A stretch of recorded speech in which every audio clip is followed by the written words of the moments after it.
મારું નામ પીએસઆઈપી ઘરિયા Jahangirpura police station Surat શહેર. ગઈકાલ રાત્રે 30 તારીખના રાત્રે 1:30 વાગ્યે અમને ફરિયાદીનો ફોન આવેલો કે ઇમરજન્સી હેલ્પલાઇન 112 પર કે અમુક ચોર ઇસમો તે જે બિલ્ડિંગનું મેનેજમેન્ટ સંભાળે છે તે બિલ્ડિંગમાં ચોરી કરવાના આશયથી ઘૂસેલા છે. અલગ અલગ રિક્ષામાં આવી જેથી તેમણે પોલીસ મદદ માટે ફોન કરતા પોલીસ તાત્કાલિક ઘટના સ્થળ પર અહીંયા પહોંચી ગયેલી અને પોલીસે પહોંચી અને તાત્કાલિક એમને પોલીસને જોઈ જતા અમુક ચોર ઇસમો અહીંથી ભાગવા માંડેલા. જે ઇસ્કોન ઝુંપડપટ્ટી હળપતિવાસ ઝુંપડપટ્ટી છે ત્યાં એ લોકો ભાગેલા હતા, જ્યાંથી સ્થાનિક લોકોની મદદથી પોલીસે તેમને પકડી પાડેલા હતા અને ત્યારબાદ અમુક ઇસમો આ જ બિલ્ડિંગમાં ધાબા પર 9મા માળે ધાબા પર ટાંકીમાં છુપાઈ ગયેલા હતા. એમાં દરેક ફ્લોર પર સર્ચ હાથ ધરી પોલીસે તે ઇસમોને પકડી પાડેલા છે. આમ કુલ 8 આરોપી અને 4 બાળ કિશોરોની પોલીસે પકડી પાડેલા છે.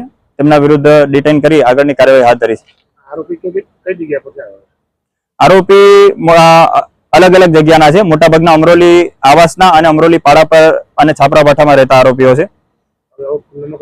અગાઉ તેમના એવા કોઈ રીડા આરોપી નથી, પરંતુ તેઓનો ઈરાદો આ બિલ્ડિંગ હાલ બાંધકામ હેઠળ હોય અને બાકી હોય કામકાજ, જેથી અવાવરૂ જગ્યાનો લાભ મેળવી ત્યાંથી ઇલેક્ટ્રિકના વાયરો, તાંબાના પાઇપ, કળા આવી વગેરે સામગ્રી એને ચોરી લઈ જઈને ત્યારબાદ એને ભંગારમાં વેચીને એમાંથી પૈસા કમાણી કરવાનો એમનો ઈરાદો હતો.